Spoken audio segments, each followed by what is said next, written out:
G'day guys and welcome back to another video. In today's video, let's talk about upgrading and modernising the Tikka T3X platform.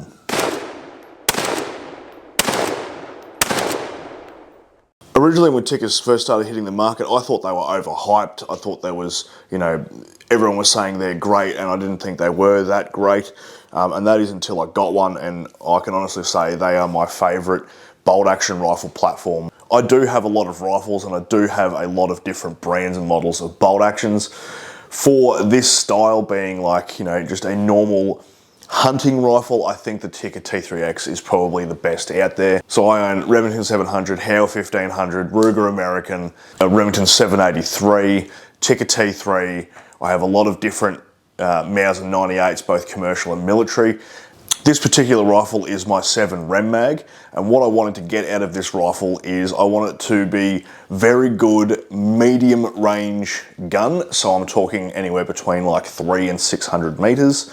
I do like to shoehorn my rifles into certain applications. I personally find that there is not one rifle that will do all and do all very well. So I tend to have, I've got one gun that's purely set up for short range hunting with the dogs. I have one rifle that's set up purely for long range varminting. I have one rifle set up for medium 300, 600 meter deer hunting, which is this rifle here. I have an ultralight rifle that's, going up in the mountains and getting relatively close. That's my Howe 1500 ultralight. So I do have different rifles for different applications. Now, with this rifle, what I wanted to get out of it is I wanted a good, medium range, very accurate, very easy to shoot rifle. I wanted it to stay below a certain amount of weight. Now, I personally don't like heavy firearms. I'm happy to take the recoil. I know a lot of people aren't, and they would opt to have a very heavy rifle so they can, manage the recoil easier. I don't suffer from recoil as much as most other people, so it doesn't really affect me. So I'm happy for a lighter rifle because it makes it a more pleasant experience carrying it around. So because I had a weight goal limit in mind, that sort of steered me in the direction of where I went with this build. So the first thing I did is I replaced the factory stock. Now the factory stocks for Tikkas, I don't find them to be that bad, particularly when you compare them to like Ruger American, the Rem 700 plastic stocks, the one that came on the Remington 783. The Savage stocks are terrible. So all these modern polymer stocks are pretty flimsy and shit, and I find the Tikka T3X is, for in that same price point, isn't actually too bad. However, they are a bit bulky, and I wanted to have a raised comb on it so I could shoot more accurately with my scope. I wanted to have a certain feel, so I wanted a sort of vertical grip because I do tend to be firing this rifle either prone or in the kneeling position when I'm hunting. So I needed the ergonomics. I looked at a few different stock options. Now, one of the problems with Tikka, it's getting a hell of a lot better, but there's not that many options for Tikka stocks. There is a lot of options for Tikka chassis, but not many options for stocks, and I really wanted a carbon fiber stock. At one point, I was going to go down the route of getting an MDT HNT26 because that is the lightest carbon fiber chassis slash stock you can get currently in Australia, not including the very, very good fisherman ones that are made in New Zealand, which I would really love to get my hands on. So if you're a Kiwi and you're watching this, or you're an Australian and have access to getting one of those fisherman stocks for a Tikka, please let me know because I really want one. But with the HNT26, it only will take, for the Tikka platform, will only take the 5-round metal magazines. Now, I don't like big mags hanging out the bottom, and I don't like metal mags in a hunting rifle for this style, as in like I'm stalking and I'm trying to be nice and quiet, because they tend to rattle a lot, and I don't like mags hanging out the bottom of the gun when I'm hunting in this style. Now, if I'm shooting out of a ute or a buggy or whatever, that's not a drama at all. I don't care about that, but for this style, that was a criteria for me. So I kind of wanted to use the factory Tikka mag. So after a lot of searching around, I ended up stumbling across the Mesa Precision stock, which is what you see here. Excellently made stock. The finish on it is fantastic. The cam pattern's fantastic. It comes with a limb saver recoil pad, which really works really well. It takes the factory mag, the factory bottom metal. The stock comes pillar bedded, but what I did was I added Devcon titanium bedding to the whole portion from the barrel shank all the way back to the tang. So the next thing I did was I started replacing parts with aftermarket, trying to shed off some weight. So I replaced the bolt handle. This one is titanium and it has a carbon fiber knob. I replaced the bolt shroud. I actually did that. That was probably the first thing I did, and that was ages and ages ago, just purely because I wanted to test it out. That's probably 2 years ago now, but that's the one you see on there. That's Lumley. I replaced the action screws with titanium action screws from High Velocity Hunting Australia. They have some excellent products. It has a factory trigger still in it. I think the factory Tikka triggers are perfectly fine. In two of my other Tikkas, I do actually have Timney 2-stage triggers.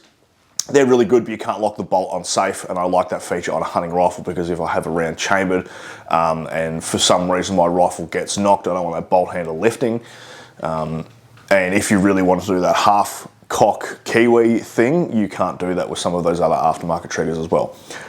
Honestly, the Tikka triggers are probably the best on the market as a factory trigger, bar none, so I really don't see the point in changing it. Now, what I wanted to do with this rifle as well is I wanted to put a switch lug on it. So this is a switch lug from West Texas Ordnance over in the States. I had a few of these imported through Pro Hunt, and this is this little doobie on the front here.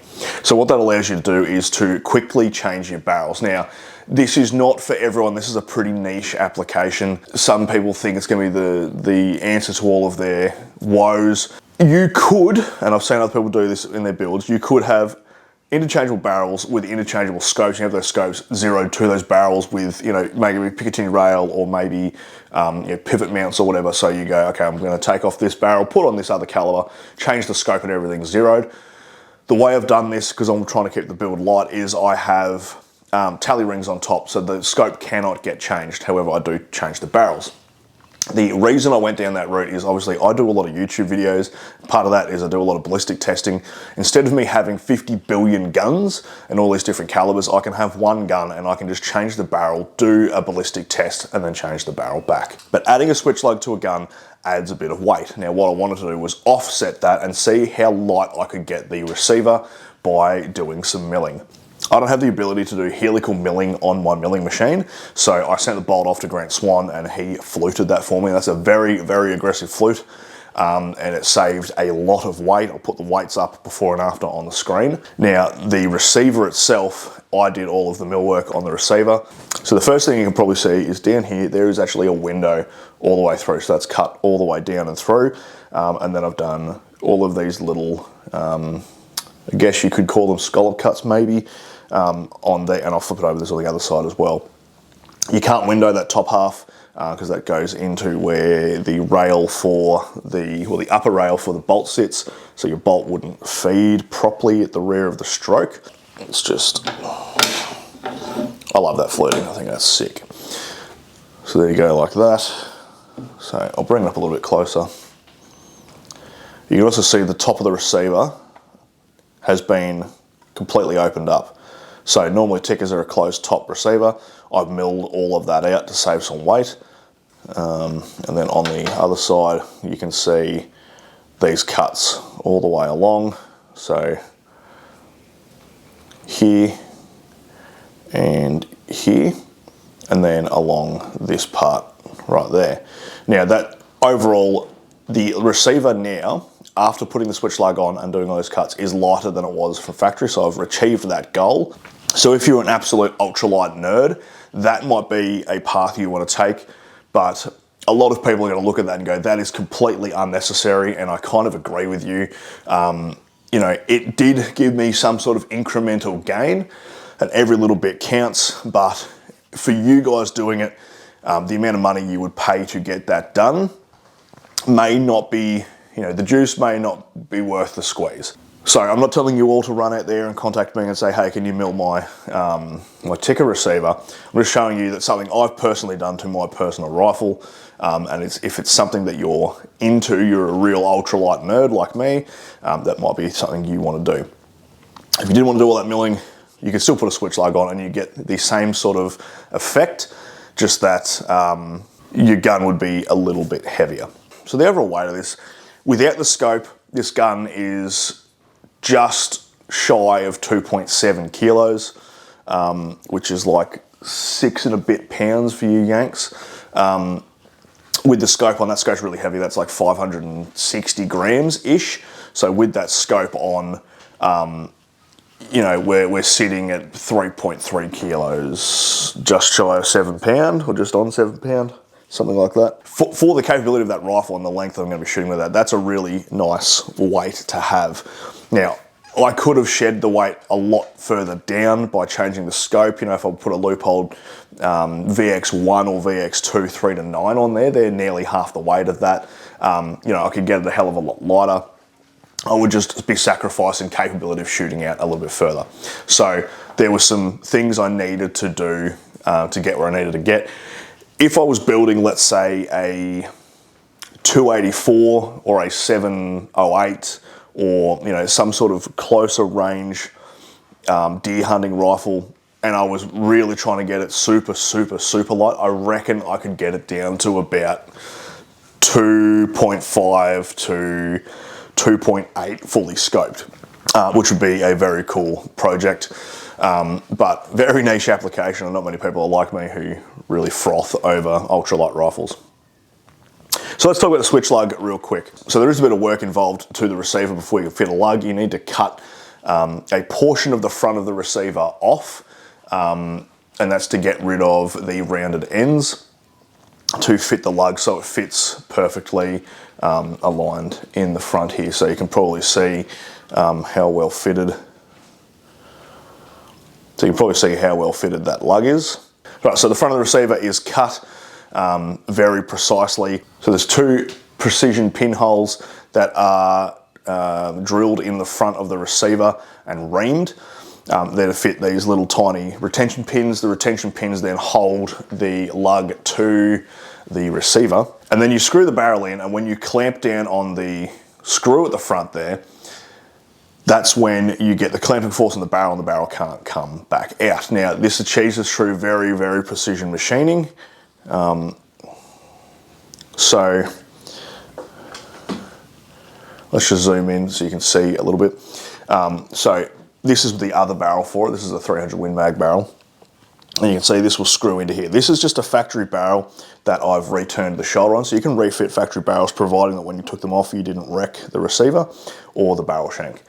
So this portion of the shoulder is created slightly longer, but it also has a very slight taper to it. So it has a 1 degree taper, and there is a very, very tight tolerance you need to hit when you machine that, and that's to allow the correct amount of torque to be applied to the shoulder when you tension the screw. Now the screw is tensioned to 30 inch-pounds, and as soon as that's torqued to 30 inch-pounds, that barrel is not going anywhere. So the benefit being that you can literally undo that screw, you screw your barrel out, barrel comes off the gun, barrel screws back into the gun, and as soon as it shoulders up and stops, you torque down that screw, and then you have a fully head-spaced and ready to fire rifle. So it's a lot quicker than the Savage barrel nut or the Ramage nut versions. It's quicker and easier than some of the European designs, where you have to take the gun out of the stock to be able to take out some screws and then take the barrel off. I think it's a really, really good system, and I think that West Texas Ordnance has done a very, very good in designing such a cool system. Now they do come in different models. So this one's for the Tikka platform. There is also a Remington 700 switch lug, which will fit all of your Remington 700s and Remington clones. That's the style that replaces the recoil lug. So the recoil lug is the switch lug. And then there is another version for the Rem 700 platform semi-clones, where the recoil lug is integrated into the rifle, and the switch lug itself is more akin to the Tikka one, where it's a separate lug on the front of the action. So you've seen a lot of this rifle in the past. You're going to see a lot more of this rifle in the future. I am going to go on a red deer hunt with this gun. I want to do some more ballistic testing like I did with the Samba shoulder tests. Well, I'm going to use a different medium because I don't have 1,000 Samba shoulders in the freezer anymore. But I want to get back into doing some ballistic testing, doing things like comparing, 300 Win Mag versus 300 WSM, or 7 Rem Mag versus 7 PRC, or 6.5 PRC versus 270 WSM, etc., etc. That's the path I want to go.